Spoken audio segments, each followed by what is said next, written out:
of invites are coming out right away. If you haven't been invited, don't worry, it'll happen. There are just a lot of moving pieces still. ThinkSpot's a social media platform that has a whole bunch of functionalities that other social media platforms don't.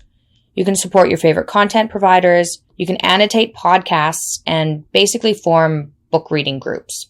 It's a learning platform more than a scrolling down trolls platform. Give it a shot if you're interested using the code LionDiet at thinkspot.com. Enjoy the podcast. I've named it simply Rex Murphy's interview with Jordan B Peterson.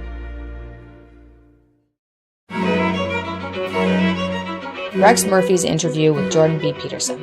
About to join me now is probably the world's most famous intellectual, certainly the most famous intellectual to come out of Canada in the last 20 years. And he will be speaking with me about the role of the university and about his meteoric rise to intellectual and media influence. Dr. Jordan Peterson. Dr. Peterson, I'm going to start on an incidental thing, at least it's incidental to me, and it's bothered me since you became known as it is now to all the world. And that was in the very early days of the controversy that came to you when the University of Toronto sent you some minatory letters that I thought, I've used this word before, insolent, that I thought were against the spirit of a university, that they weren't supporting you, they were actually threatening you. Yes. And that said to me that something is beyond the particular controversy. Something deeper is wrong here, that universities, or this university is upside down. How did you reason that? How did they get there that they could be so completely unaware of their own position? Well, I think a lot of it was confusion and a lack of experience with this sort of thing. I mean, the University of Toronto is a peaceful place and a rather conservative university, all things considered. The administration wasn't prepared to handle a controversy of the nature that swirled around me. They were used to making minor administrative decisions, and when they were put on the spot and forced to defend their fundamental presumptions, let's say, it isn't clear that they were ready and prepared to do so. Partly because of lack of practice. It isn't necessarily the case that you climb the administrative chain in a university by engaging in continual philosophical reappraisal of the fundamental presuppositions of a university as an institution. You know, it's a much more administrative job. And so I'm going to say everything I can in favor of the University of Toronto before I say anything contrary. I've found, too, that when I've been put on the spot by journalists and asked to defend, let's say, customs that everyone has always accepted, like marriage, it's very difficult to generate a defense for such an institution off the top of your head, let's say, because part of the whole purpose of customs is that everyone accepts them. You don't think they're reflex. Well, they're unstated presuppositions, and so when you're put on the spot, you don't know what to do.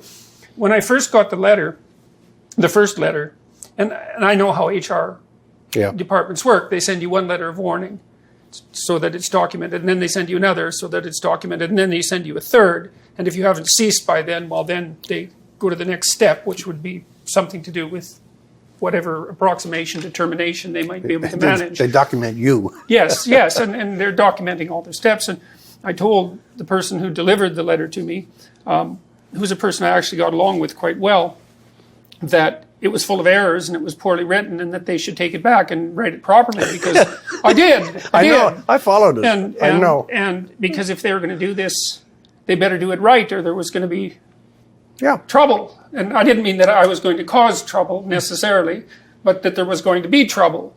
But they didn't take it back, so I read it on YouTube.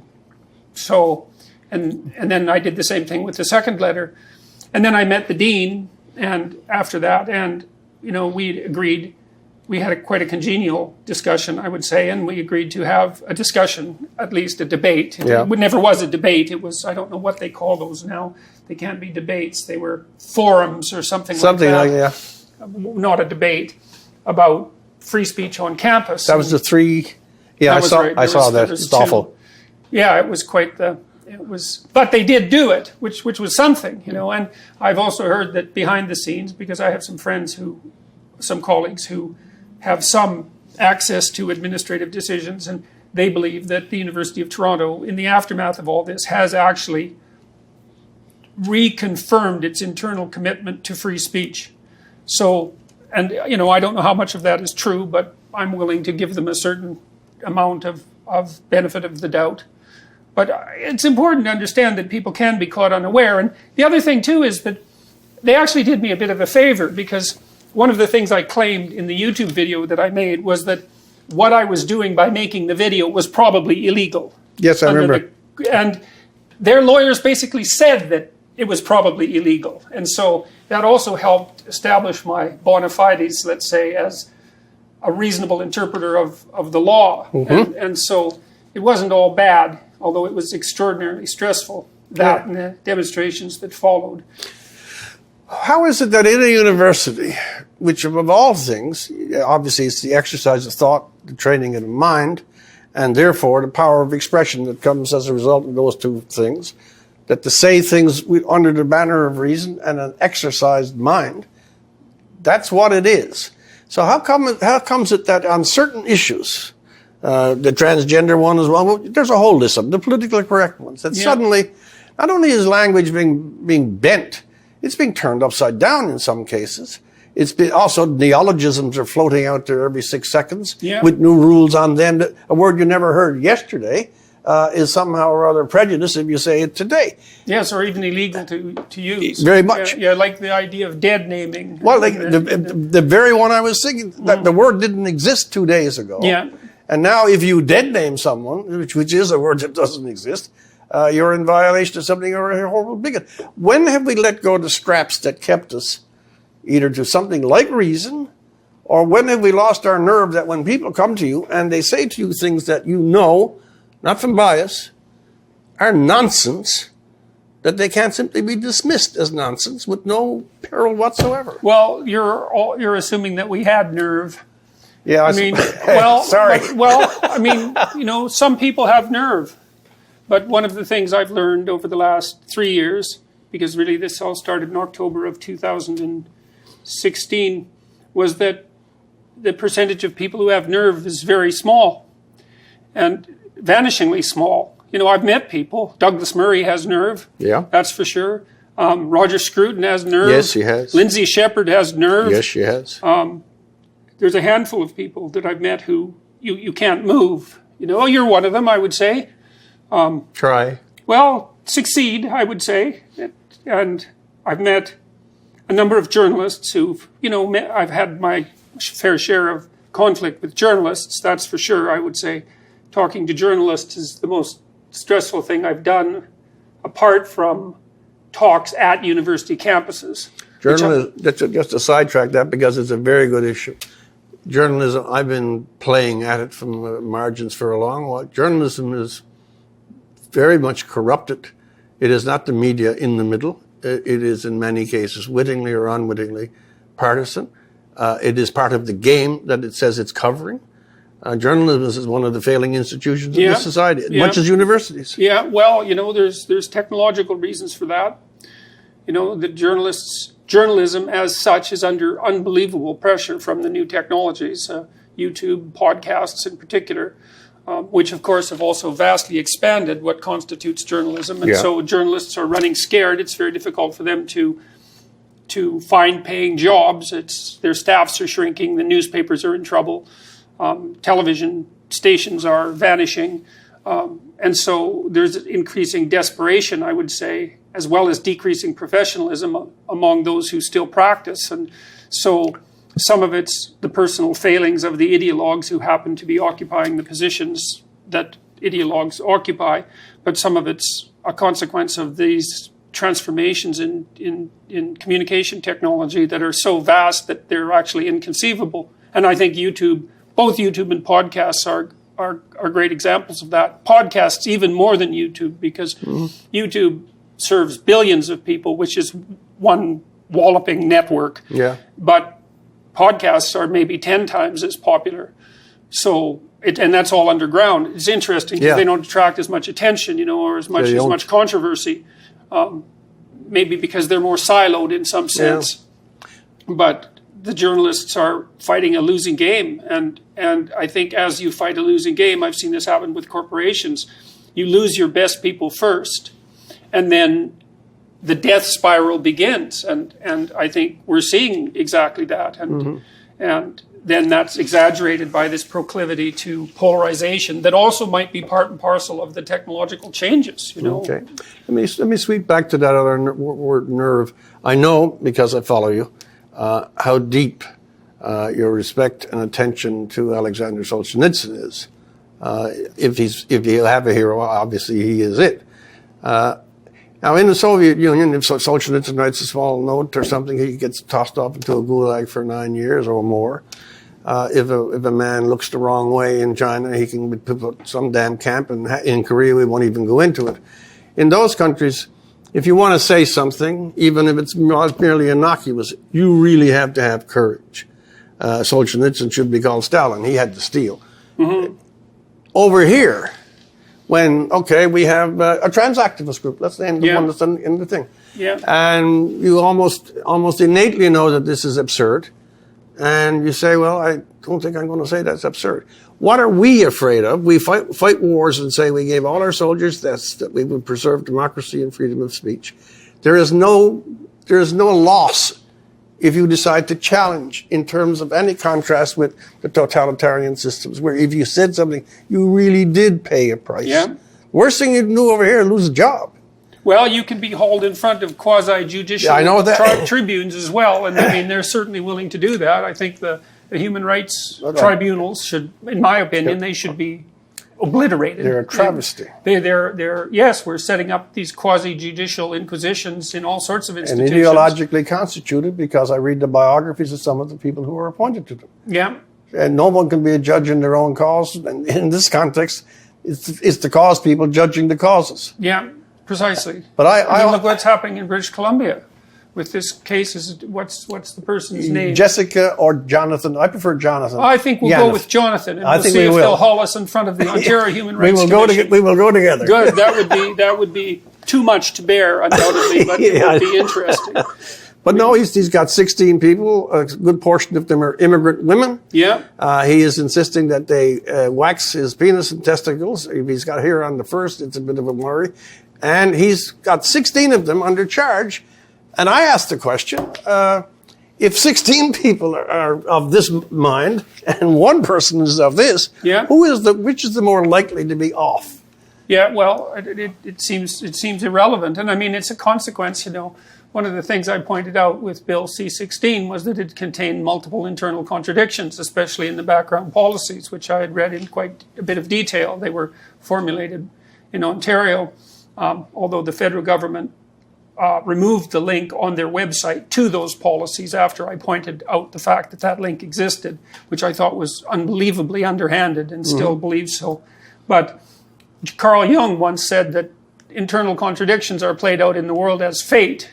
Is that the thing about propositions, if they're accurate, is that they represent real states of being in the world. And if you entertain a set of propositions that are internally contradictory, then you're going to run yourself into all sorts of sharp objects and dead ends. And that's exactly what's happening. And it every time, and I've thought this really for 3 years, every time you think that there's no possible way that this can get more absurd, then one more example comes up where it's more absurd. And I would say the situation in BC is precisely that. I mean, one of the women that he's persecuting, because I think he and this terrible bureaucracy is persecuting, was a immigrant woman, I believe she was Muslim, who had an aesthetics business in her own home, and as a consequence of the negative publicity, or the publicity and the pressure, she shut down her business. And God only knows what that means for her family and for her. And you were asking about courage earlier. One of the things that I have watched quite frequently is the way that people respond to being mobbed on Twitter. Now I've almost stopped looking at Twitter. It's been about 3 months that I've taken a Twitter hiatus, let's say. I still post. I don't even have my password anymore. I send what I want to post to a third party and they post it because it keeps me out of the... An antiseptic distance. That's right, exactly. And that's exactly the right way of thinking about it. You know, people, civilized people, and I mean that in civilized, socialized people, cannot tolerate being mobbed. Because, no, they can't. Because, and there's a reason for that. You see, you said, with regards to the British Columbia Human Rights Tribunal, you know, if there's 16 people on one side and one on the other, you might be thinking that the 16 people are right. More or less. Right. But then you think of the situation where you've said something on Twitter and, you know, 1,000 people mob you publicly. I mean, your first response is going to be to examine your own conscience and see how you transgressed. It's not really much different psychologically. I mean, it's lesser, I suppose, but it's not that much different than waking up one morning and coming to your door and finding a mob of your neighbors angrily aggregated on your lawn. You know, it's a terrible shock for people, and it really hurts them. You know, they're often, by all accounts, you know, damaged for lengthy periods of time by this, and their first impulse is to apologize, which is truly the wrong thing. Like the right thing to do. It's stand. Well, the right thing to do is to understand that if you haven't done anything wrong, you don't apologize. Now that's very difficult. It's very difficult, and then to wait, because if you wait 2 weeks, people will come to your defense. Yeah, they will. But it takes the people who will come to your defense 2 weeks to get their act together, where it takes the activists who are unbelievably organized 15 seconds to mob you. Well, there's two points to draw out of there. First of all, because you have now been almost fire-hosed into the world of celebrity, multimedia, and vast attention. I've dabbled in a lesser zone for a long while, so you adjust to the kind of swirl, okay? But what I've never forgotten, and I'm serious, is that people who are not in it at all, my father, or the mechanic down the road, or the doctor over here, doesn't have to be class. If you haven't had media, and if you haven't adjusted to it, and suddenly your name, and I'm just backing up your point, your name suddenly becomes the center of some great Twitter snowstorm in pejorative terms, and people are speaking of you with the most vulgar responses. It is a terror. It isn't to me, because I dismiss it, but people who have not experienced it, it is really, really, really something that it's an unbearable pain. Yes. And they bring it down with club force and the great megaphones of the national networks in the States, etc. You can expunge a person's personality with this kind of brutality. Yes, well, and it's permanent, right? Because the record never disappears. And I put a personal question to you now. Because I know you had been on YouTube, you knew the media in that sense, but you weren't a media person. In your baptism, harsh as it was, how hard was it in the first couple of weeks for you to find balance and scale? You may be a clinical psychologist, and you are obviously mature. Oh, I don't think I've ever found balance and scale. Well, join my club. You know, I don't believe it. I mean, I'm here still. I mean, in that great throbbing moment when all this stuff came in, and he hates this one, and your name is flashed all over the world. That was the first real magnitude of media attack on you. Yeah. So even for you, how was that period? Well, it was dreadful. I mean, especially the first couple of months because the attention was, well, it has been since then, but the attention was unbelievably intense. I mean, there were days upon days where there were reporters lined up coming into the house one after the other. And that really hasn't stopped. I mean, it stopped, let's say, in the last 2 months since the end of March, however long ago that is, because I've shut myself off because of I have some family health trouble that's very serious. But I don't think I've ever adjusted to it. What's made it bearable, I would say, and some of it's been very good, you know. Yeah, I know that. I mean, it's taken my life, which was fairly broad. I had a fairly broad range of experiences, partly because I'm a clinical psychologist, and you know, it's taken it from good and bad to great and unbearable, and I yo-yo between those states. What's helped is, well, the first thing is that, you know, I determined right from the beginning that I was going to say carefully what I believed to be true, because there wasn't a safer route than that. It's interesting. You know, that in the final analysis, it wasn't certain that anything would protect me. Better than doing the right thing. Well, whether that would work or not was debatable, but there wasn't a better option. Yeah, I can understand that. And I believe that, you know, I still believe that. And I think the success of what I've done is an indication of that. The success of my book, say, which is also absolutely overwhelming. I mean, it's impossible to... Yeah, especially I'm kind of old, you know, I'm just about 60. And you're white and you're male. Well, there's all of those things. You are a bad man. Yeah, well, the old part, I think, has to do with the ability to I'm even to older adapt. and whiter than men. Yeah, well, but, you know, it's fulfilled, and the lectures and the podcasts as well, and the YouTube videos, they've fulfilled a need, which also is something that's very difficult for me to reconcile myself to. You know, I mean, every time I walk down the street, someone stops me. Someone stopped me on the way here, you know, sure.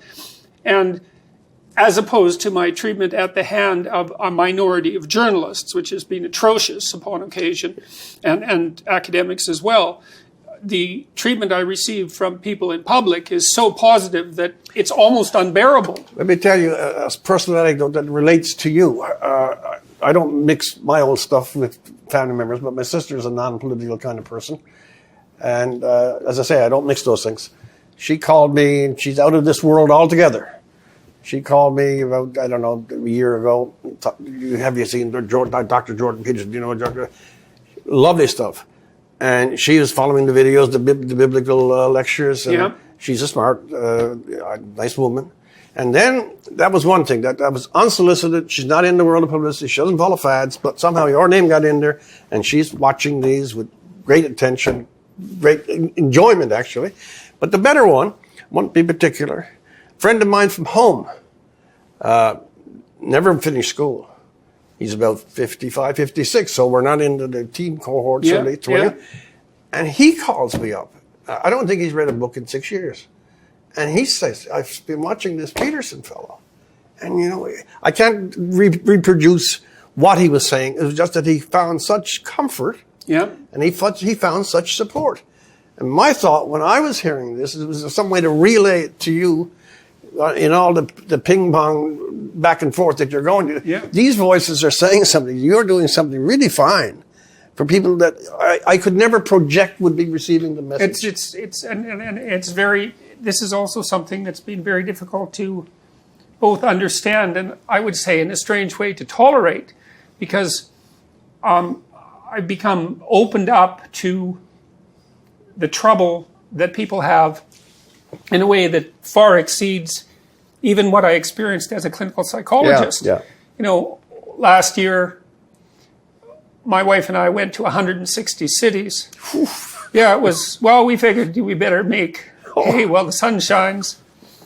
So you're a stronger man than I. You know, you get caught up in the wave of events, you know, and the adrenaline self-supplies. Yeah, well, and it was exciting and worthwhile, and the demand was there, you know, and yes. I enjoy lecturing, and I used the opportunity. I delivered a different lecture every night, and I used the opportunity to think, you know, and to communicate, which of course is what and in a manner that I believed would be psychologically helpful, but it was also, I think, and I don't know exactly what the cumulative effect has been on me, but I had no idea the degree to which People were dying for a word of encouragement. So many people want. That's what my friend was about. I'm speaking back to you now on the same thing. I know what he was saying.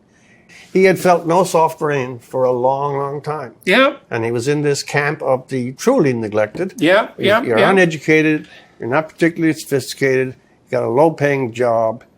Who gives a fuck about you? Yeah. And then someone is out there of stature and credibility, and this guy who would never be in your circle. Never. Yeah.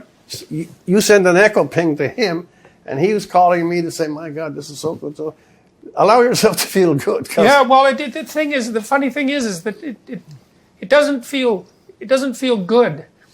And that might be a reflection of my general state of mind, which is very unsettled at the moment for the reasons that I told you, and because of all of everything that's happened over the last few years. But to get a taste of the depth of despair that can be ameliorated with not much more than some words of encouragement, some statement that you as a human being aren't intrinsically worthless, and that you have a spirit worth preserving, and that the things that you do in your life that you do correctly are important. It's like people are literally dying for lack of that, and I mean that. No, I know. Honestly, I don't know how many people have told me, and these are very hard things to hear. It's been hundreds of people, because I meet people after each of my lectures, who've told me that they are still alive because they watched my lectures or because they read my book, and then they usually have a good story to tell, about what sort of hell they happened to be in 6 months earlier and what they did to pull themselves out and how that's brought their family back together or helped them advance in their career or got them out of bed or stopped them from using heroin or being alcoholic. Or jumping off of it, Yeah, well, and all of that is, Is it something that you, at some point, have at least to shield against? No. No? No. Well, I maybe I can put it another way. I meant to ask this a little earlier, but you're already telling me. When this began, I won't say when you began this. When this began, this is an experience, and you set out to the world. You started. You had maps of meaning. I also know, without knowing you, that you had spent some considerable time doing actual thinking, which is something people don't do very much. Yes, obsessively. You thought. And you thought things through in a way that these generations have almost abandoned. So you were prepared in that sense. And you went out and there were certain things you saw wrong or discordant, either in the universities or in the general system. And you said, I'd like to spread some reason here. I'd like to talk also about reality and life. Now, when that began, I would think everything was fairly sufficient. What did you learn, and how did... I'll call it a mission, if I may. How did the mission change over time when you came in contact with the audience that you're now describing? And what is it that you have learned? You have done a lot of thought beforehand, you knew what you were at, but when you go out and encounter all of these individuals, what new came to you? Well, I would say it isn't obvious to me that the mission itself changed. I think it's an extension of what I've been doing since 1985, and maybe even before that. It's just that the scale continued to grow. Oh. I mean, even with my YouTube channel, where I put my lectures in rather primitive technological form, because I was just using an iPad and a lapel mic. Yeah, I remember. I had 1 million views by April 2016, and that really made me think, because I worked with TVO, of course, and my lectures were popular with big ideas, which showcased a number of public intellectuals. And I think I had 5 lectures in the top 20 or something like that. So I knew that there was, and I was getting a certain amount of recognition in public for that. Not a lot, but enough, and then from a very wide variety of people, which was quite interesting. When I hit the 1 million mark on YouTube, I really thought about that, because I thought, well, I don't know what to do with that figure. I don't know how to conceptualize it in context, because 1 million is a lot of people. It's, it's 20 football stadiums full of people. Yeah. It's an overwhelmingly best-selling book. It's far more people than you'd teach in your life. And I thought, well, what?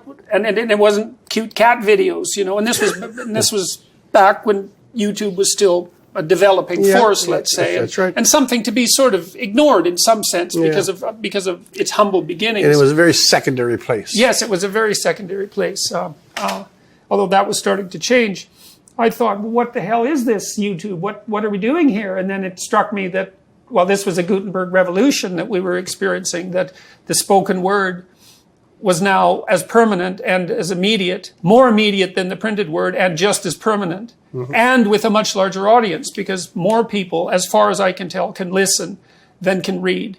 And even with my book, a tremendous percentage of my books have been sold in audio form. Wow. So I really started to think about YouTube at that point, and I suppose that was one of the things that drove me in my foolish curiosity to make those political videos that I made in October, which was the first time I'd ever tried something like that. And that was, in some sense, I wouldn't call it a whim, but, I woke up at 3 a.m. because I was so irritated about this bill and its attempt to force a certain type of language usage. And I could see what was behind that quite clearly. I thought, well, this really is annoying me to death. And often what I would do when something was annoying me to death was get up and write. But I thought, well, I'll make a YouTube video and see what happens. It's like, well, I certainly saw what happens. It's like, Yeah, you did. Yeah, no kidding. Well, the thing is, you've got a hold of something. Yeah. Let's say it's YouTube, and you think you know what it is. And you don't have any idea what it is, and neither does anyone else. And that's certainly still the case. We have no idea what these multiple technologies are doing to us, but I can tell you that YouTube is an overwhelming force, and it's becoming more and more powerful day by day. I've especially seen that in countries. Slovenia was a good example, where no one really trusts the mainstream press. All the young people do, and not so young either. Pretty much everybody under 35, I would say, all they watch is YouTube. And that's the case all over the world. And so I think on my YouTube channel, my videos have been watched 110 million times, and the total viewership is probably, because people keep cutting them up and distributing them, which is something else that can be done on YouTube, right? You can have a dialogue, right, where people edit and make their own commentaries, and the total for that would be at least 500 million. Sure, God. Yeah, that's for sure. Yeah. Dear God, it's it's not a new conversation. It's a new idea of conversation. I don't even know if that is the word for it. Yeah, well, it certainly has that conversational aspect that television lacks. It's very comical to watch an organization like CBC try to adapt itself to YouTube, because they'll put on a 10-minute clip. Yeah. And they break all the rules. They put 2 30-second commercials in front of them, which you can't skip. So no one will watch it. No one will watch it. What you do with YouTube is you put on a 10-second commercial and you let people skip it after 5 seconds. That's the rule. They break that rule. Then they don't allow comments. And so they'll put up something you might want to watch, for 10 minutes, and they'll get 20,000, 30,000 views, because they don't take the conventions they don't take it seriously. And it's like, you should take YouTube seriously, man. Well, they also have no intuition for these particular forms, and they're also, this will circle back to the beginning, they're wrapped up in certain ideas about things, and they're wrapped up in a certain orientation towards change and politics, that there's only a certain corridors that they will walk down. Yeah. And there are other corridors which you are forbidden to, or it is heresy to even admit that they exist. Yes, and populations you won't deign to address. See, one of the things that's interesting about the YouTube stars, like Rogan and say Dave Rubin, is that they don't think their audience is stupid.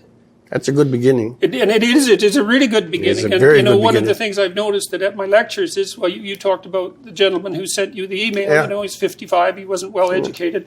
A tremendous number of the people who are coming to my lectures are people in that camp. They're working class, Yes. often men, but not always, so women as well, but more men. And they're long-haul truckers or construction workers, and they're listening to 3-hour lectures and complex That's the lectures point. too, and it's because they're not stupid. They're interested in the world. It also defies a great axiom. If you were in the television world, private or public, for 30 years, the idea, if you had an interview, I did a provincial show for years and years. If you had an interview, you may make it 4 minutes. They're going to watch you for 5 minutes. Right. If you had a commentary, can you make it 60 seconds? The idea that people had an attention span that went beyond 4 minutes never entered into the world of people in the studio. No, that's right. And you put stuff on that has no glitz. It's profound. It can be complex. And it goes on for 60, 70, 80 minutes.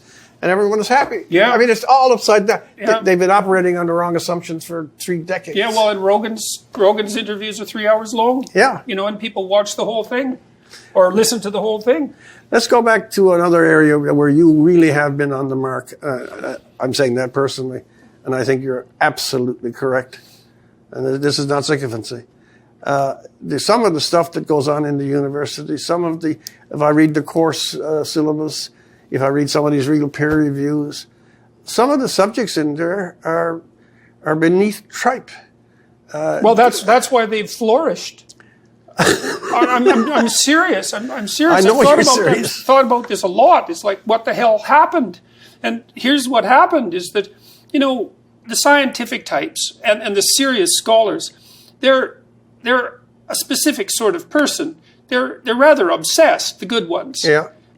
The great ones are completely obsessed. Yeah, and partly mad. Yeah, well, maybe you need a bit of that to be completely obsessed. I think you are. And, a minority of scientists produce the majority of the literature, right? Yeah. And it's the same in the humanities and in the social sciences. And so those are people who are working 70 or 80 hours a week. All they do is work. And what they work on is their thing. Yep. And they need to do that because, they're on the cutting edge and they want to stay there. And they have their ambitions for sometimes it's political ambitions, but their stuff never lasts. But the good scholars some of them are great. They discover amazing things. I mean, I've encountered amazing psychological research, that's just, especially on the physiological end of things, in the general literature, that's just absolutely brilliant beyond belief. And even the voyage of discovery is a tremendous ecstasy in itself. Yes, right. Well, and it's a minority taste in some sense. Of course it is. And then there's these pseudo disciplines which have multiplied since the 1960s, and no one who was serious paid any attention to them. See, that's what happened, is that the serious people were busy doing their serious things, and there was all this stuff. Yeah, political activism, identity politics, gender stuff. That's right. In the what do they call them? Grievance studies departments, and everybody just sort of assumed that they were noisy but harmless. But they were not harmless because they're extraordinarily well organized, and the balance tipped. It almost tipped in the 90s because there was a big rising of political correctness around 1993. There was. But then the American economy boomed like mad, and I think that just kind of took the steam out of the what would you call it? Out of the objections. Yeah. But something happened 4 years ago, something like that, 5 years ago, where the scales tipped, and I think it was the fair part of this. I really like your opinion on it, is the growth of this. It's an awful philosophy. The idea of identity politics, which carries 2 great axioms that I can only communicate with you if you're of the same tribe as I am, and if you're teaching me in particular, I can't be taught by you if you're not of my tribe. But education is actually to receive it from everybody else and take you out of yourself. And the second thing is the subdivisions of identity politics. That ridiculous story out in BC is on identity politics, gender politics. That's roared out into society. Half the people at half the dinner tables of North America are afraid to bring these subjects up. Yes, probably more than half. And we're being ruled by them. Yeah. Well, it doesn't take much. It doesn't take a very large determined minority to shut down a large and silent majority. That's unfortunately the rule. And The identity politics issue, it's a reversion to tribalism. And, and so it's the miracle actually. The surprise isn't actually that it's back. The surprise is that it ever went away. True enough. And we took the fact that it went away for granted. And we forgot the reasons that it went away. We forgot the axioms, right? We started to lose faith in them, let's say. And well, that's partly what I've been trying to fight against, and to write about why those rules were necessary and what they meant.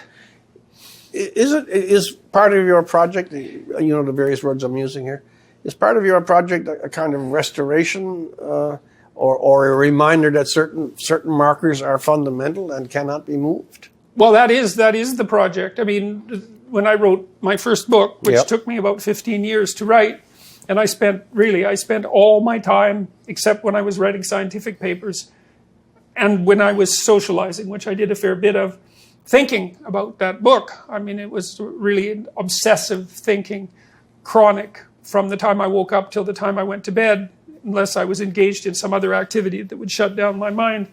I was trying to understand whether there was a foundation of stone underneath the presumptions of Western civilization, and it was really a postmodern book, Maps of Meaning, which I didn't understand because at the time, being unfamiliar with that lexicon, let's say, there was the terrible Cold War raging, and it wasn't obvious that it wasn't merely a matter of opinion. You could make that case is that, well, here's your set of Marxist presuppositions, many of which sounded incredibly attractive and which still do. To some, from each according to his ability to each according to his need. I mean, no one likes to see people with needs unfulfilled. The problem is that needs multiply without end and ability is limited. But, you have to start thinking about the world in a harsh and sophisticated way to notice that flaw. I wanted to analyze that system and the Nazi system to a lesser degree, but also that, and the Western system, to see if there was something at the bottom that was rock-like, that wasn't merely arbitrary. And I believe that what I discovered, let's say, or thought through, was that we got some things in the West fundamentally correct, and they're correct for biological reasons, which is very important because we've been around a very long time, and biological reasons are very fundamental, but also that biology reflects some underlying metaphysics as well that we don't understand because we don't understand anything about the fundamental nature of the world. It's beyond us. The why. Yes, the whys and the wherefores, for that matter, the purpose, all of that. The fact that people have religious experiences and that they're easily duplicable and that they seem to be consistent across societies, at least to some degree. And what I decided then, because I was trying to understand why the world had divided itself up into armed camps that were hell-bent on mutual destruction, right? Mutual assured destruction, right? The terrible acronym MAD, which was, an insane satanic joke. And why it was so important for us to defend our tribal positions in that manner, and what, if anything, could be done about it. Here's the solution. We have this terrible tribal warfare that's characteristic of our species, and it's accelerated to a degree that's not sustainable. What do we do about it? And the answer that came to me as a consequence of what I studied was that we try to make ourselves better people. The solution to tribalism is the elevation of the individual, and the West got that right. The individual is the atom. Yes. That begins the entire reaction. Yes. And that's why the identity politics makes the individual a simple avatar of the collective. Right. And everything that attaches to him is always extrinsic and not essential. Yes, exactly. And you strip personality, and we're adding up groups and trying to administer justice via a collective. It's insane. Yeah, why do it's we terrible. It's terrible. It's so dangerous. And I heard you on this. Why do we seek to perpetrate some sort of justice over the generations? It was one of the worst things in all of history that you would make the son or the daughter carry the sin of their parents. Yeah. And now you're seeing it in reparations again. Yeah.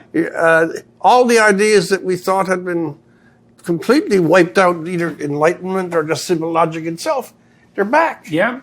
Why are we so easily yielding to this? I mean, the patterns of correctness in language and people kind and things of that order. It's an absurdity. Well, I think some of it is the desire to escape from individual responsibility.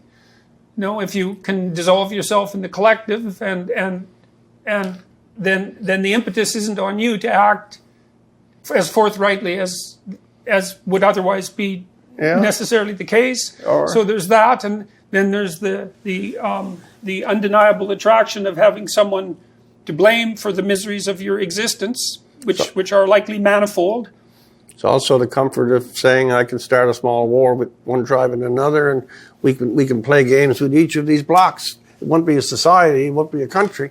But if you dissolve the collective politics, I mean the real politics, into subcategories of gender, sex, ethnic, religion, and each of these is now claiming a right only as a collective, everything else falls apart. Yeah. You know your Yeats, and there's no need to quote it. Yeah.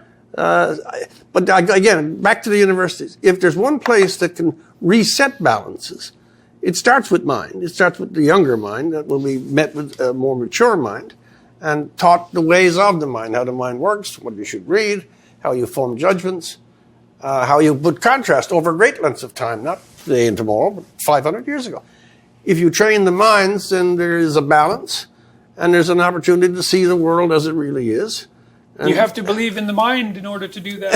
Right? Well, you know, it goes back to exactly what we were discussing, is that, you know, one of the things I've pointed out to my audiences is that there isn't a debate about who should speak on campuses.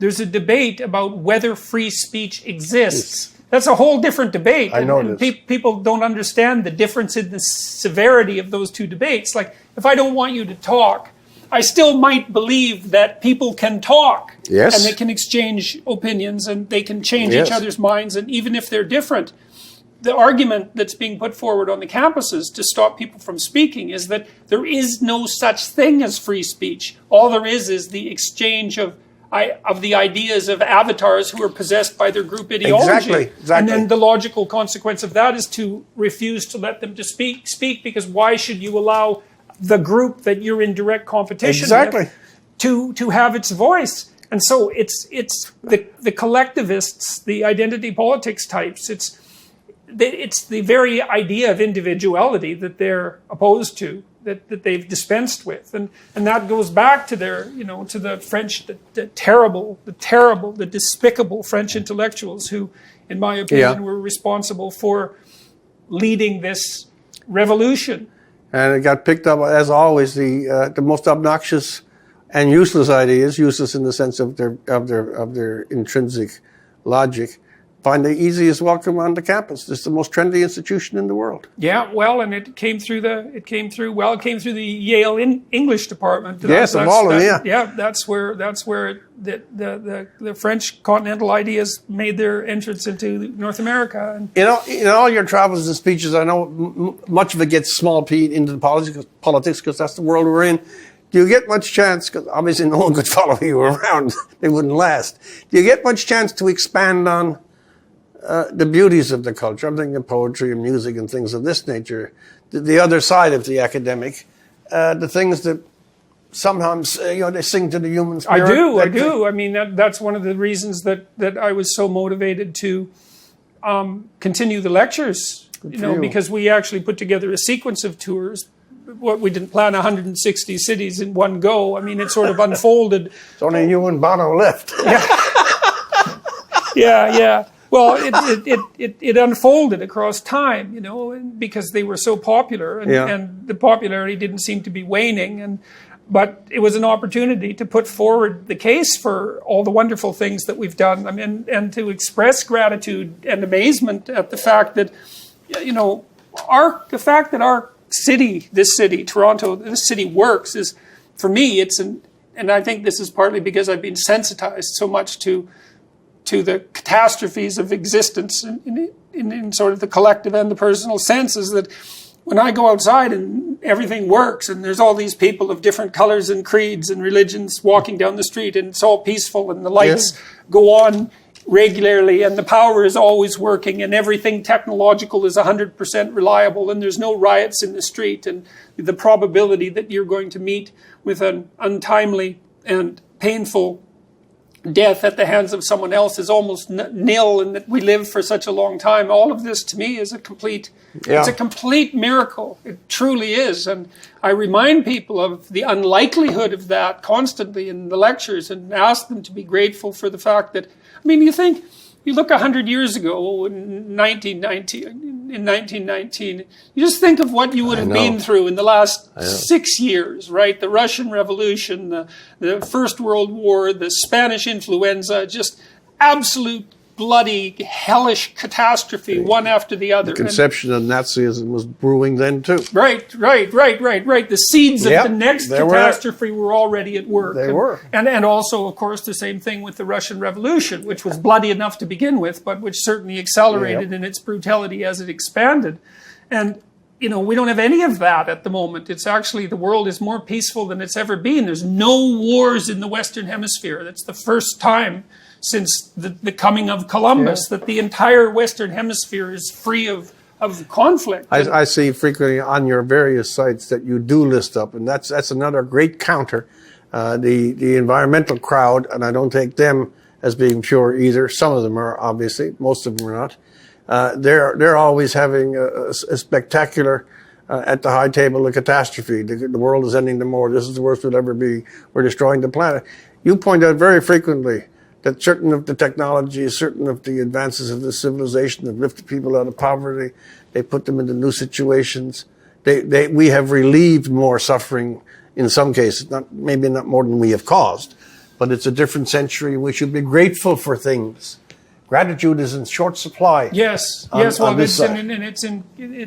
it's completely absent among the collectivists and the people who play identity politics. There's no gratitude at all, and it's so interesting. It's so interesting to me to see that, because, let's say, the professors who lead those movements, they are the most protected people who've ever lived. Right? It's like they're standing on a hill, and around them is a wall, and it's 4 feet away, and around them, that wall is another wall that's 4 feet away, and another wall, and another wall, and there's just sequential walls, and at this edge of the sequential walls is a huge army, and it's powerful.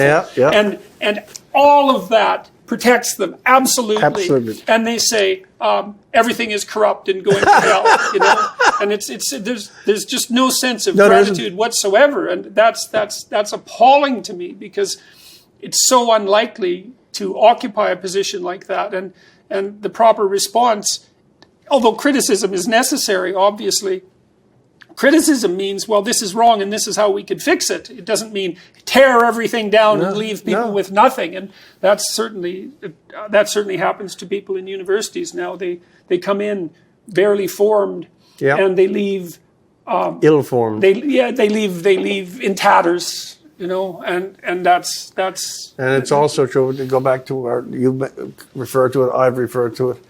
There are so many people outside of the higher structures of society that no one is talking to. That's where Mr. Trump comes in.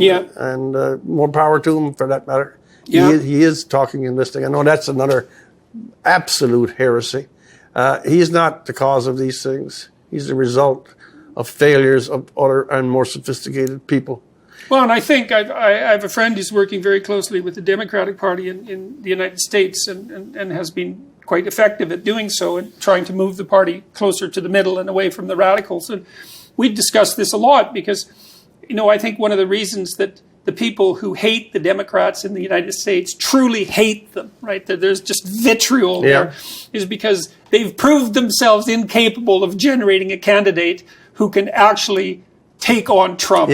And I think there's a disappointment even among the enemies of the Democrats that's so profound there that it generates precisely this vitriol. It's like the man is characterized by manifold flaws, and I'm not saying this in a partisan way. No, I know. I accept. And the fact that the system works so poorly that a credible centrist candidate can't be found to offer himself at least as a viable alternative. I mean, my poor friend, who I said has been following this and has been deeply involved in the debates, he's He's just tearing out his hair watching the Democrat debates and watching it degenerate. Well, he should. Well, exactly. But it's so sad to see that. You have a new age spiritualist who's going to be president of the United States, and you have them dissolving the idea of nationhood. We will abandon the border.